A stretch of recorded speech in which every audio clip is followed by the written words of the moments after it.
We as humans are so obsessed with weight, diet, and just being as skinny as possible. This incessant need to always be as thin as possible has resulted in so many people feeling horrible about their bodies they were naturally born into. Everyone wants to have the same thinly shaped, snatched body that so many people on social media are faking just to fit into the modern day beauty standards. I'm starting to think the ultimate goal isn't to get your dream career or the house you've always wanted or even graduate from the most pristine school. In our world, the ultimate goal is to have the most snatched body as possible and to do whatever means necessary to reach that goal.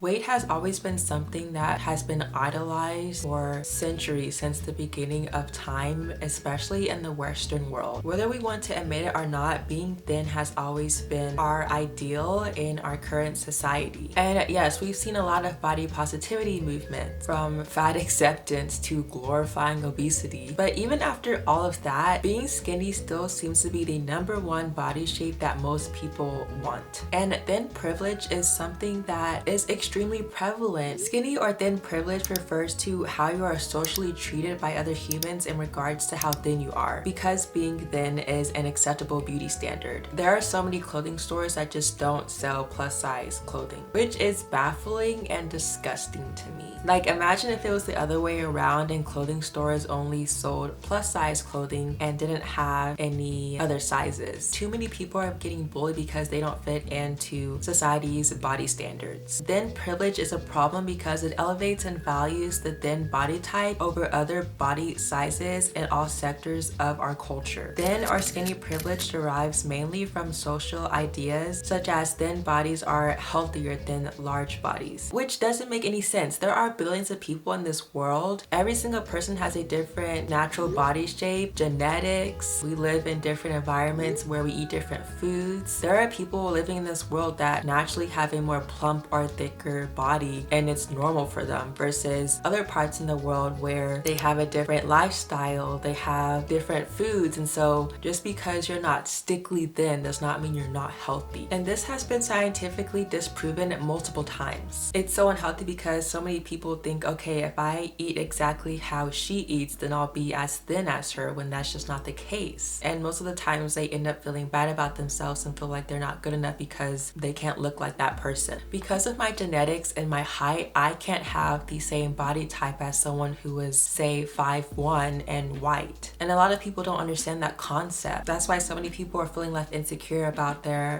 body shape. And on the other side, a lot of people who are naturally born thin are being judged and are expected to just love their body just because they just so happen to fit in the beauty standards. But just because you fit in the beauty standards doesn't mean that you yourself are comfortable in the body that you have. Like, newsflash, just because you fit into the societal standards doesn't mean that you automatically are in love with yourself. I think Kim Kardashian is someone that a lot of us think of when we think of someone who fits in the modern day beauty standards. And over the past year, I'd say Kim K went over an extreme body transformation. Ever since the Met Gala, her body has done a major 180. And she claimed that she just went on an extreme diet and cut out sugar and exercised like crazy to get the body she has now. But a lot of people have speculated that it was more than just eating healthy and working out. People have been accusing multiple celebrities, including Kim K, of being on Ozempic. Ozempic is a medication originally developed 8 years ago to address diabetes, and it has gained immense popularity because of one of the side effects, weight loss. This unexpected twist has led to widespread interest in its potential as a weight management solution. Ozempic is designed to be injected once a week in the stomach, arm, or thigh, and it imitates a natural hormone that we produce ourselves in our intestine that limits our appetite by signaling to our bodies that we feel full, prompting our stomachs to empty more slowly. So this is why when you take Ozempic, you don't really feel as hungry, so you don't eat as much. But the problem is, once you stop taking Ozempic, your body goes back to normal. And there have been a lot of cases where people who stop taking Ozempic have just gained all the weight back that they lost. loss. So a lot of people think that not only is she on Ozempic, but she also cosmetically slimmed down her BBL that she has, and so it's making her look so much more petite and small. And if you look at her before and after pictures, her body in the past looked a lot more curvier in terms of just her shape and not her weight versus now. Ozempic, let's stay on that, to lose 5 pounds. How do you feel about that? It's not what its intended use is. Why that's dangerous is because when a medicine is studied by this evil pharma that we're talking about, it's studied in a certain population, people who have type 2 diabetes, who are overweight or have high blood pressure. So when you're taking it as someone who doesn't have any of these diagnoses and you take it, how do I know that the risks you're facing are going to be what the ones that we found in the research when we didn't test it on people like you? Something I think a lot of people, including myself, have felt pressure towards is the wellness industry. The wellness industry essentially refers to any products around physical and mental health. This includes products for fitness, nutrition, sleep, and general well-being. If it improves our bodies or our minds in some way, it's in the wellness industry. But whenever I go on social media, all I see is like ripped dudes and really thin women, and everyone's bodies are like super snatched and skinny, and they're all on this like weird diet and lifestyle that's just like not practical. Social media is obsessed with trying to get us to purge our entire diet and lifestyle and fill it with unnecessary overpriced products and clothing that has basically no benefit but social gain. And here we go again with the iconic green smoothies and the acai bowls. All I see when I scroll is what I did to lose this much weight. What workout did I do to make my body look like this? And we're forgetting that everyone's body is different, so one exercise isn't gonna be the holy grail to everyone else. And we've all seen those videos where someone is promoting some weird ingredient, food, or lifestyle change that you've never even heard of before until that day. And one of those things is the water talk trend. So essentially, water talk started out as a way to cut out things like soda and juices and replace it with sugar-free syrups and flavor packets. People have been creating water recipes like orange mermaid water, unicorn cotton candy water, and Dr. Pepper water. Coconut skinny syrup, 2 pumps of that. Then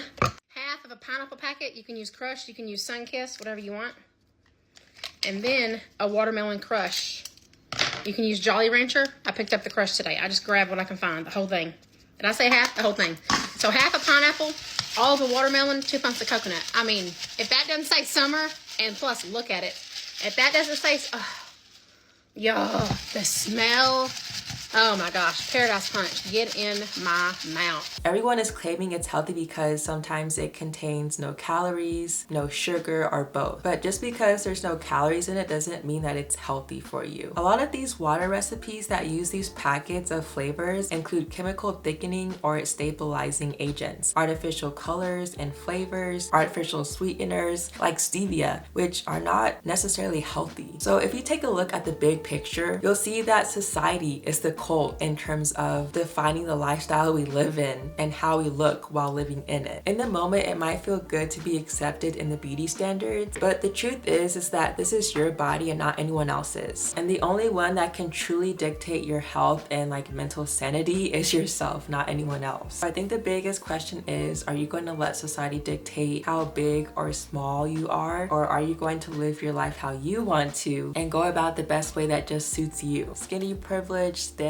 privilege, any type of privilege is always just very dangerous, and I really hope that it doesn't shape you as a person. Please leave comments down below, like this video if you enjoyed it, and come back next week for my next week's video. All right, bye guys.